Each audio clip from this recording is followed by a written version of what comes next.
Hello everyone. Like and subscribe to my channel.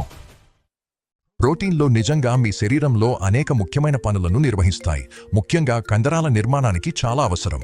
ప్రతి protein యొక్క మౌలికంగా అవి చిన్న చిన్న నిర్మాణ బ్లాక్స్ అయిన అమినో ఆమ్లాలుగా ఉండే పొడవైన గొలుసులే. మీ శరీరం స్వయంగా తయారు చేయలేని 9 ముఖ్యమైన అమినో ఆమ్లాలు మీకు అవసరం. ఆ ముఖ్యమైన వాటిలో 3 బ్రాంచ్డ్ చైన్ అమినో ఆమ్లాలు. ఇవి కండరాల పెరుగుదలకు ప్రత్యేకంగా కీలకం. అంతేకాకుండా మీ శరీరం స్వయంగా తయారు చేసుకోగల మరో 11 రకాల అనవసర అమినో ఆమ్లాలు కూడా ఉన్నాయి. అత్యుత్తమ ప్రోటీన్ కోసం చూస్తే గుడ్లు మరియు పాలు అద్భుతమైనవి, అత్యంత బయో అవైలబుల్ మూలాలుగా నిలుస్తాయి. ఈ అగ్రస్థాయి మూలాలు ప్రతి ముఖ్యమైన అమినో ఆమ్లాన్ని అందిస్తాయి మరియు మీ శరీరం వాటిని చాలా సులభంగా శోషించగలదు. ప్రత్యేకంగా వే ప్రోటీన్ చాలా వేగంగా జీర్ణమవుతుంది, అందువల్ల వ్యాయామం చేసిన వెంటనే తీసుకోవడానికి ఇది ఉత్తమమైనది.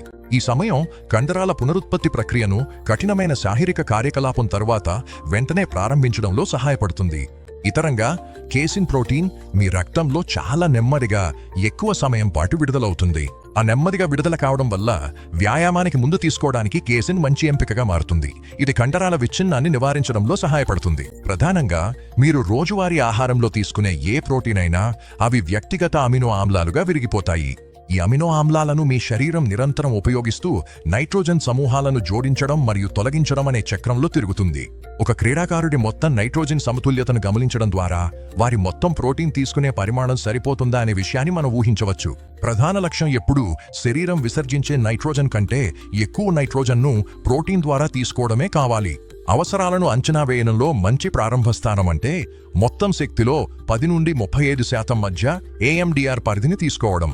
నిర్దిష్ట గ్రాముల పరిమాణాల విషయానికొస్తే ప్రతి క్రీడాకారుడికి ఖచ్చితమైన సరైన సంఖ్యపై శాస్త్రీయ సమాజానికి ఇప్పటికీ స్పష్టమైన ఏకాభిప్రాయం లేదు. అయితే academy of nutrition and dietetics వంటి ప్రధాన సంస్థలు మంచి ప్రారంభ సూచనలను అందిస్తున్నాయి. ఎండ్యూరెన్స్ క్రీడాకారుల కోసం వారు శరీర బరుకు ప్రతి కిలోగ్రాముకు 1.2 నుండి 1.4 గ్రాముల ప్రోటీన్ను లక్ష్యంగా పెట్టుకోవాలని సూచిస్తున్నారు. బలవర్ధక క్రీడాకారులైతే వారు కొంచెం ఎక్కువగా, అంటే ప్రతి కిలోగ్రాముకు 1.6 నుండి 1.7 గ్రాముల మధ్య ప్రోటీన్ను లక్ష్యంగా పెట్టుకోవాలి. ఒక క్రీడాకారుడు శాకాహారాన్ని అనుసరిస్తే వారు మొత్తం ప్రోటీన్ను సుమారు 10% ఎక్కువగా తీసుకోవాలని ప్లాన్ చేసుకోవాలి. సాధారణంగా చెప్పాలంటే మీ ప్రోటీన్ అవసరాలను ప్రధానంగా సంపూర్ణమైన ప్రాసెస్ చేయని ఆహారాల ద్వారా తీర్చుకోవడం ఉత్తమం. ఒక క్లయింట్కు సప్లిమెంటేషన్ గురించి గంభీరంగా ఆలోచించాల్సిన పరిస్థితి వస్తే మీరు తప్పనిసరిగా వారిని రిజిస్టర్డ్ డైటీషియన్ లేదా వారి వైద్యుడిని సంప్రదించమని సూచించాలి.